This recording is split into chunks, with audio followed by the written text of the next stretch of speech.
एक समय की बात है, रंगपुर नाम के गांव में भयानक गर्मी पड़ रही थी।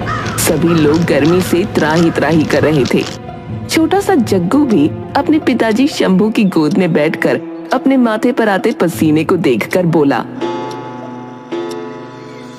आप सब लोग कहते हैं पानी की कमी हो गई है, और ये देखो मेरे माथे से तो बार बार पानी बह रहा है।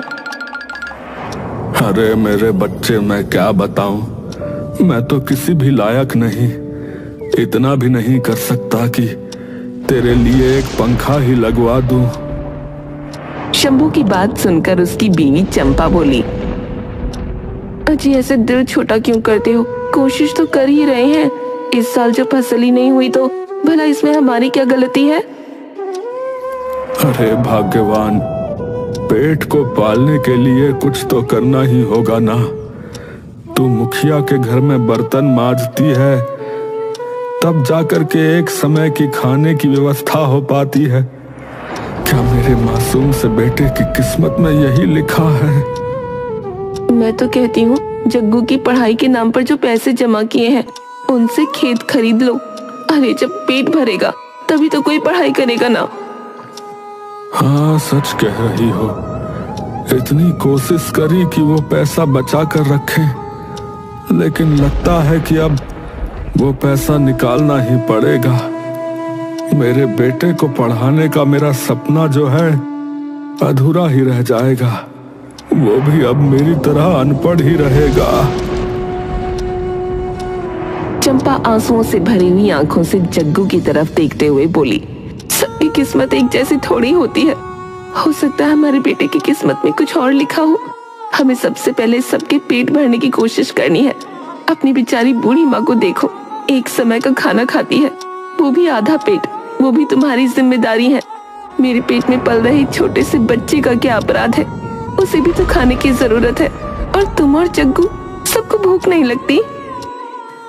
सच कहती हो, पंखा हो ना हो कोई बात नहीं, लेकिन पेट भरना जरूरी है। इतनी मेहनत के बाद कम से कम चैन की नींद तो आएगी। चंपा की बात सुनकर शंभू जग्गू की पढ़ाई के लिए बनाए गए 10,000 रुपए लेकर एक ठेला खरीदता है। अरे जग्गू की माँ, अरे कहाँ है? अरे देख, तेरे कहने पर ठेला तो ले आया हूँ, पर अब इस साल भी अगर फसल नहीं हुई तो आखिर इस ठेले पर हम बनाकर बेचेंगे क्या? मैंने इसका हल पहले ही सोच रखा है जग्गू के बापू। भरी गर्मी में लोगों का गला तर करने के लिए हम जलजीरा बनाएंगे। लेकिन भाग्यवान, जीरे का मसाला कहाँ से मिलेगा? इसके बिना तो फिर कुछ भी नहीं हो पाएगा ना। अजी तुम चिंता क्यों करते हो? पिछली बार जब आपके दोस्त शहर से आए थे तो मैंने खन्ना जलजीरा के 6 पैकेट मंगवाए थे। बस उसी से काम शुरू करते हैं ना। हमारे ठेले पर हम ठंडा ठंडा जलजीरा बेचेंगे जो राहगीरों की प्यास बुझाएगा। अरे वाह, ये तो बढ़िया विचार है। तो फिर मैं आज से ही काम शुरू करता हूँ। आंगन में जो मटका रखा है उसको जो है साफ करके धो दे, और कुएं का ठंडा पानी मटके में भरने का काम जो है वो मैं करता हूँ। शंभू ने अपने ठेले को छोटे छोटे गुब्बारों, रंगीन कागजों से सजा दिया और फिर अपने हाथ से बनाए गए कुल्हड़ों को रंगीन रंगों से रंग ठेला लेकर बाहर चला गया। पीपल का पेड़ गांव के बस स्टॉप के पास था। शंभू ने अपना ठेला वहीं लगा लिया। आओ आओ, जलजीरा पियो। अरे आओ आओ, गर्मी से राहत दिलाए, कलेजे में ठंडक पहुंचाए। आओ आओ, मजेदार जायकेदार जलजीरा पियो।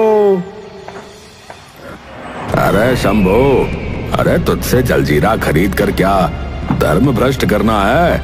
अरे पता है ना तू नीच जाति का है, भूल गया क्या? सरपंच की बात सुनकर जो लोग भी जलजीरा पीना चाहते थे पीछे हो गए। 2 दिन ऐसे ही बीत गए। भरी दोपहरी में शंभू जलजीरा बनाने के लिए खड़ा रहता, लेकिन एक गिलास जलजीरा भी न बिकता। अरे चंपा, हमारी जो है किस्मत ही खराब है।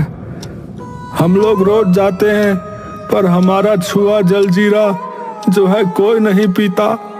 1 हफ्ता हो गया भरी दोपहरी में खड़ा रहता हूँ, लेकिन कोई भी हमारे ठेले के पास भी नहीं आता। देखो, घर में सब कुछ खत्म हो गया है, अब तो इस पर ही भरोसा है। मुखिया जी ने मुझे काम से भी निकाल दिया है। कहते हैं तेरा घर वाला तो जलजीरे वाला बन गया है, अब मुझे काम की क्या जरूरत। हिम्मत मत हारना।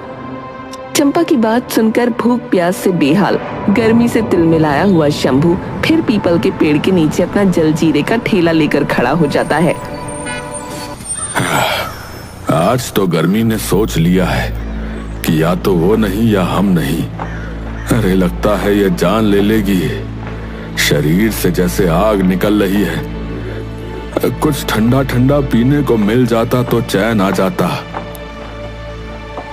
अरे मुखिया जी, आपके लिए ही तो ठेला लगाया है, एक बार मेरा जलजीरा चख के तो देखिए। अरे शंभू, तू भूल गया है? तू नीच जात का है। तेरा दिया खाने पीने से अच्छा है मैं प्यासा ही मर जाऊं, समझा? मुखिया जी की बात सुनकर शंभू उदास हो जाता है और सोचने लगता है कि भला उसका जलजीरा अब कौन पिएगा। इसी समय मेयर की गाड़ी बस स्टॉप के पास से गुजरती है। हे भगवान, कोई ऐसी चीज नहीं दिख रही कि मेरा गला तर हो जाए। वैसे भी इतनी भयानक गर्मी में जब गाड़ी काम नहीं कर रही तो इंसान भला बचने के लिए धूप में कैसे खड़े होंगे? सर, सामने एक जलजीरे वाला है, अगर आप कहें तो उसके सामने ही गाड़ी रोकता हूँ। हाँ हाँ, ये कोई पूछने की बात है? जल्दी से जल्दी गाड़ी उसके पास ही रोको।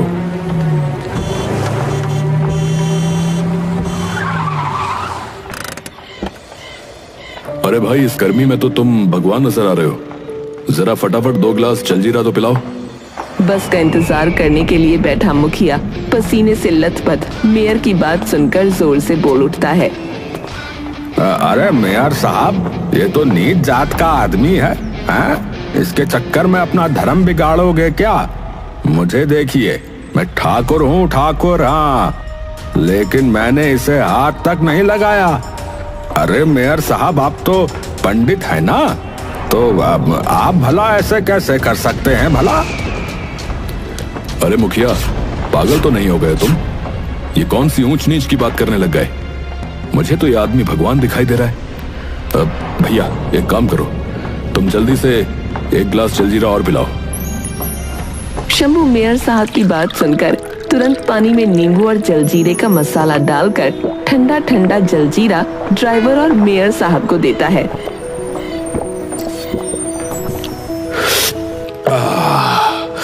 भाई वाह, इस गर्मी में तो तुम्हारा ये जलजीरा स्वर्ग का अमृत लग रहा। भाई एक काम करो यार, 1 गिलास और पिलाओ मुझे। सर, बेचारा कितनी मेहनत कर रहा है, नहीं? इस भयानक गर्मी में जब सब लोग अपने घरों में छुपे बैठे हैं, ये गर्म हवा में राहगीरों की प्यास बुझाने के लिए जलजीरा बेच रहा है। शंभू ने मेयर साहब को फटाफट जलजीरा दिया। मेयर साहब को आराम से जलजीरा पीते देख मुखिया से भी रहा न गया और वो बोला,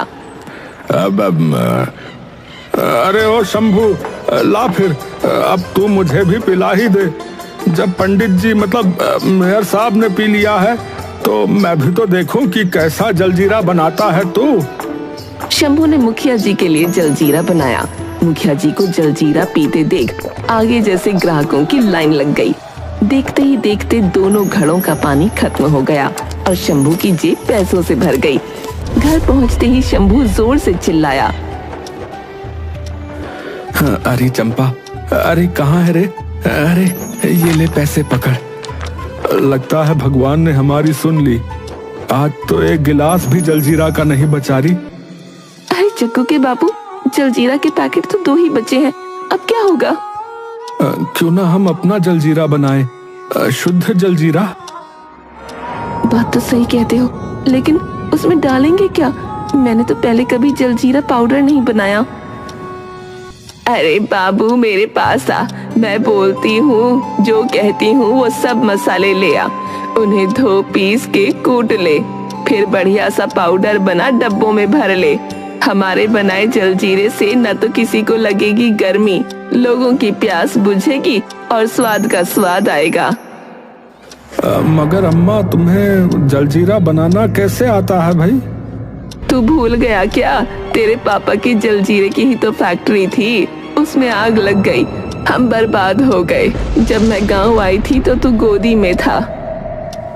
लेकिन इस समय तो कहना जलजीरा सबसे प्रसिद्ध है।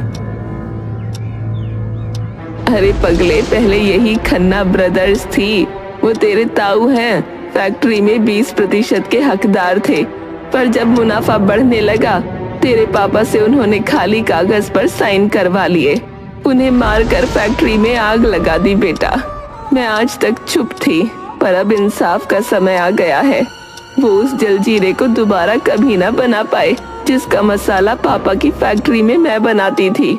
उन्होंने मुझे ढूंढने की बहुत कोशिश की, पर मैं तुझे लेकर इस अनजान गांव में आ गई। अच्छा, तो ये बात है, तभी हमें भी जलजीरा बनाने का ही दिमाग में आया। चिंता मत कर, भगवान चाहेगा तो वो फैक्ट्री फिर बनेगी और ताऊ जी को अपनी हैसियत फिर से याद आएगी। माँ, शंभू की अम्मा ने जो जलजीरा पाउडर तैयार करवाया वो बाजार के जलजीरा पाउडर से बेहतरीन था। यहाँ तक कि लोग जलजीरा पैक करवा कर घर ले जाने लगे। धीरे धीरे शंभू के ठेले की रौनक बढ़ने लगी और उसके जलजीरे का व्यापार कई गांवों में फैल गया। शंभू से जलने वाले लोगों ने इस व्यापार को शुरू करने की कोशिश की, पर शंभू के जलजीरा पाउडर के सामने कोई टिक न पाया। शंभू अब शंभू सेठ बन गया था। घर में किसी चीज की कमी नहीं थी। गांव वाले उसका नाम इज्जत से लेते थे। अपना सपना पूरा करने के लिए शंभू ने अपने बेटे को पढ़ने विदेश भेज दिया। शंभू का सपना था कि विदेश से होटल मैनेजमेंट करके उसका बेटा उसके बिजनेस में 4 चांद लगा दे। दूसरी तरफ शंभू का व्यापार बहुत बढ़ गया था। उसने शहर में जलजीरा पाउडर बनाने की फैक्ट्री लगा दी। मैनेजर साहब, मैंने सुना है शंभू जलजीरा हमारे जलजीरे से बेहतर है। सेठ जी, उसका स्वाद तो बिल्कुल खन्ना भैया वाले जलजीरे का है। तो सोच क्या रहा है? इसका भी यही हश्र होना चाहिए जो उस खन्ना का हुआ। अगली रात वो फैक्ट्री में आग लगा देते हैं, लेकिन सीसीटीवी कैमरे में पकड़े जाते हैं। जब उन्हें पुलिस पकड़ती है तो ताऊ जी रोते हुए शंभू के पास आते हैं और कहते हैं, शंभू साहब, हमसे गलती हो गई। व्यापार में तो कोई आगे कोई पीछे चलता ही रहता है, तो हमें पुलिस के चक्करों से बचा दीजिए। हम आपके आगे कभी नहीं आएंगे। ताऊ जी, आपको मेरे बहुत सारे हिसाब पूरे करने हैं। शायद आपने मुझे पहचाना नहीं। मैं आपके छोटे भाई का लड़का हूँ, जिसने आप पर दया खाई थी और आपके बिना पैसे दिए ही उसने अपनी फैक्ट्री में 20% का भागीदार भी बनाया था, और जिसे आपने बाद में जलाकर फैक्ट्री में मार दिया था। समझ रहे हैं? मैं उन्हीं का बेटा हूँ। हाँ। शंभू की बातें सुनते ही ताऊ जी की आंखें खुली की खुली रह गईं। उन्होंने शंभू के पैर पकड़ लिए, लेकिन शंभू ने उन्हें अपने पिता के कत्ल के जुर्म को भी स्वीकार करने के लिए मजबूर कर दिया। आखिरकार उन्हें आजीवन कारावास की सजा हो गई। शंभू ने अपने जलजीरे का नाम दादी माँ का जलजीरा रख दिया और घर घर ये जलजीरा अपनी पहचान बनाने लगा। कुछ सालों बाद जब उसका बेटा पढ़ाई करके विदेश से बाहर आया तो पूरी तरह बदल चुका था। अरे मेरे लाल, तू आ गया, आ मेरे गले लग जा। अरे माँ प्लीज, आपने कपड़े देखे? कितनी मसालों की बदबू आ रही है आपसे। अरे पहले नहाकर आ जाती हैं आप। अरे बेटा, ये कैसी बात कर रहा है? इसी मसाले की वजह से तो हमारी जिंदगी में इतना बड़ा बदलाव आया है। ये तो भगवान है। ओ दादी ओ, ये सारी बातें ना अंधविश्वास की हैं, समझिए आप लोग ओल्ड फैशन के हैं। मैं अभी अभी विदेश से आया हूँ, मैं इन सब बातों को नहीं मानता। अब ये लोग बात कर ही रहे थे कि शंभू भी आ जाता है। और मेरे बेटे, कैसा है तू? तूने मेरा सपना पूरा कर दिया रे। मैंने तेरी पढ़ाई पूरी करवा दी। और बता, आगे क्या करने वाला है तू? अरे फैक्ट्री को कैसे सेट करना है कि इसकी पहुंच जो है विदेशों तक हो जाए, ये बता अब तू। पिताजी देखो, मैं आपको पहले ही बता देता हूँ, माना कि आपका ये जलजीरे का बिजनेस बहुत अच्छा चल रहा है, लेकिन मैं इसे ज्वाइन नहीं करने वाला। एक्चुअली मुझे शर्म आती है अपने आप को जलजीरे वाला, एक्चुअली मुझे शर्म आती है, तो मैं अपने आप को जलजीरे वाला नहीं कहलवाना चाहता। अरे दिमाग तो ठीक है तेरा, अरे कहीं पगला तो नहीं गया है? मेरे पिताजी का भी यही बिजनेस था, मेरा भी यही बिजनेस है, और तुझे भी इसी बिजनेस को आगे चलाना होगा, समझा? अरे आखिर इसीलिए तो तुझे होटल मैनेजमेंट करवाया है। नहीं नहीं पिताजी, मैं आपको पहले ही बता रहा हूँ, मैं कुछ और ही सोच कर आया हूँ। मैं तो किसी होटल में नौकरी करूंगा, उसके बाद एक होटल खोलूंगा, और अपने जलजीरे की फैक्ट्री को आप ही चलाएं तो अच्छा होगा। जग्गू की बातें सुन शंभू उदास हो जाता है। 2 हफ्ते बीतने के बाद जग्गू शंभू से कहता है, पिताजी मैं शहर जा रहा हूँ, वहां पर मुझे नौकरी के लिए बुलावा आया है। कुछ दिन नौकरी करने के बाद आगे देखता हूँ कि मुझे क्या करना है। अरे बेटे, इतने बड़े बिजनेस का अकेला वारिस होने के बावजूद तुझे नौकरी करने की क्या जरूरत है रे? अरे अपने बिजनेस को ही बढ़ाने के बारे में क्यों नहीं सोचता? आपको कितनी बार समझाना होगा पिताजी, मैं इतना लो स्टैंडर्ड का बिजनेस नहीं कर सकता। कह तो दिया, मैं पढ़ा लिखा हूँ, आपकी तरह अनपढ़ नहीं हूँ, गवार नहीं हूँ, समझे? और हाँ याद रखिएगा, मैं दोबारा लौट कर आने वाला नहीं हूँ। आप जैसे बिना स्टैंडर्ड के अनपढ़ लोगों के साथ रहने से अच्छा है कि मैं आपसे अलग रहूं। जग्गू की बात सुनकर शंभू की आंखों में आंसू आ जाते हैं। उसके बिना कुछ बोले कुछ पैसे वो जग्गू के हाथ में रखकर वहां से चला गया। शहर पहुंचने के बाद जब जग्गू होटल में काम करने पहुंचा तो वहां सब उसके साथ वैसा ही व्यवहार कर रहे थे जैसा कि होटल कर्मचारियों के साथ किया जाता है। हाँ भाई देखो, तुम यहाँ काम सीखने आए हो, आराम से सोने नहीं, समझे? ऊपर वाला कमरा मैंने ट्रेनिंग करने वाले लोगों के लिए रखा है, तुम्हें वहीं रहना होगा। और हाँ, ठीक 9 बजे ग्राहकों की सर्विस के लिए नीचे आना होगा, समझ गए? जग्गू जैसे तैसे वहाँ काम करने लगा, लेकिन अय्याशी से पला बड़ा होने के कारण उसे वहाँ काफी कष्ट होने लगा। लेकिन फिर भी उसने हिम्मत नहीं हारी। एक दिन सेठ जी ने उसे बुलाया और बोले, देखो भाई, कल नामी गिरामी कंपनी दादी जलजीरा वाले के मालिक शंभू जी होटल में आ रहे हैं। उन्हें किसी तरह की कोई तकलीफ या कोई कमी नहीं होनी चाहिए, समझे? अगर वो मान गए तो उनकी कंपनी का जलजीरा हमारे होटल का सिग्नेचर ड्रिंक बनेगा, समझे?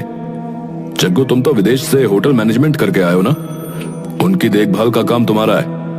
अगर उनको तुम्हारे काम में कोई भी कमी नजर आई तो तुम्हें तुरंत निकाल दिया जाएगा, समझे? 2 दिन बाद शंभू अपने मैनेजर और सेक्रेटरी के साथ होटल पहुंचा और ये देखकर हैरान रह गया कि जग्गू वेटर के कपड़े पहने उसके सामने खड़ा था। अपने बेटे को वेटर के रूप में देख शंभू बोला, अब मैं किसी भी कीमत पर इस होटल में नहीं रह सकता भाई। मैनेजर, जल्दी से जल्दी मेरी बुकिंग किसी और होटल में करो, मैं इसे इस रूप में नहीं देख सकता। आधी अधूरी बात सुनकर होटल के मालिक को जब ये पता चला कि शंभू जग्गू के कारण होटल छोड़कर जाना चाहता है तो उसने जग्गू को गुस्से में आकर नौकरी से निकाल दिया। अब जग्गू जहाँ भी काम करने जाता लोगों को ये बात पहले ही पता चल जाती कि उसके कारण इतनी बड़ी कंपनी के मालिक शंभू जी नाराज हो गए थे, तो उसे कोई अपने होटल में नहीं रखता। 2 दिन बीत गए थे, जग्गू के पेट में अनाज का एक दाना भी नहीं गया था। माँ बाप की याद उसे तड़पा रही थी, लेकिन वो ये भी नहीं भूल पा रहा था कि उसने अपने पिता को कहा था कि वो कभी वापस नहीं आएगा। एक दिन सड़क के किनारे चलते चलते भूख और प्यास से निढाल जग्गू बेहोश हो गया और जब उसे होश आया तो वो शहर के बहुत बड़े अस्पताल में था। चारों तरफ लोग उसकी सेवा में लगे हुए थे। वो सभी होटल के मालिक जिन्होंने उसके साथ बुरा व्यवहार किया था सामने खड़े थे।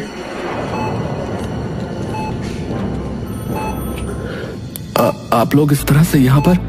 मैं समझा नहीं, आखिर बात क्या है? अरे जग्गू भैया, कल तुम हमें पहले ही बता देते कि तुम शंभू जी के बेटे हो तो भला तुम्हें यह दिन कभी नहीं देखना पड़ता। आज पूरा शहर जानता है कि तुम कौन हो और तुम किसी भी होटल में काम कर सकते हो। अब तुम्हें किसी बात की चिंता करने की कोई जरूरत नहीं है। सेठ की बातें सुनकर जग्गू की आंखों में आंसू आ गए। पिताजी कहाँ हैं? तुम्हारे पिताजी, वो तो तुम्हें यहाँ एडमिट करवाकर तुरंत ही चले गए थे। उनका कहना था कि अगर तुम्हें पता चल गया कि उनकी वजह से तुम्हारे जीवन में कुछ भी बदला है तो तुम उसे स्वीकार नहीं करोगे। जग्गू फूट फूट कर रोने लगा। उसे सब कुछ समझ आ गया था। वो समझ गया था कि उसका पिता कितने बड़े दिल का है। उसे वो दिन याद आ गया जब उसके पिता ने एक ठेले से अपना काम शुरू किया था और उससे यहाँ तक पहुँचा था। वो बस लेकर तुरंत गांव पहुँचा और पिता के चरणों में गिर गया। बाबूजी, मुझसे बहुत बड़ी भूल हो गई। आपके पिताजी का वो बिजनेस पूरी तरह से चलकर खत्म हो गया था और कड़ी मेहनत करके आपने उसे फिर से यहाँ तक खड़ा किया और मैं अपने पिता के बिजनेस को आगे बढ़ाने में उनकी मदद करने की बजाय पीछे ही हट गया। इसलिए मेरा ये हाल हुआ। आप मुझे क्षमा कर दीजिए। आज के बाद हमारा ब्रांड केवल भारत में नहीं विदेशों में भी जाएगा। मैं आपसे वादा करता हूँ। देखते ही देखते जग्गू ने अपनी प्रतिभा से अपने जलजीरे के ब्रांड को सारी दुनिया में पहुंचा दिया और सभी लोग खुशी खुशी रहने लगे। शंभू के सारे सपने पूरे हो गए।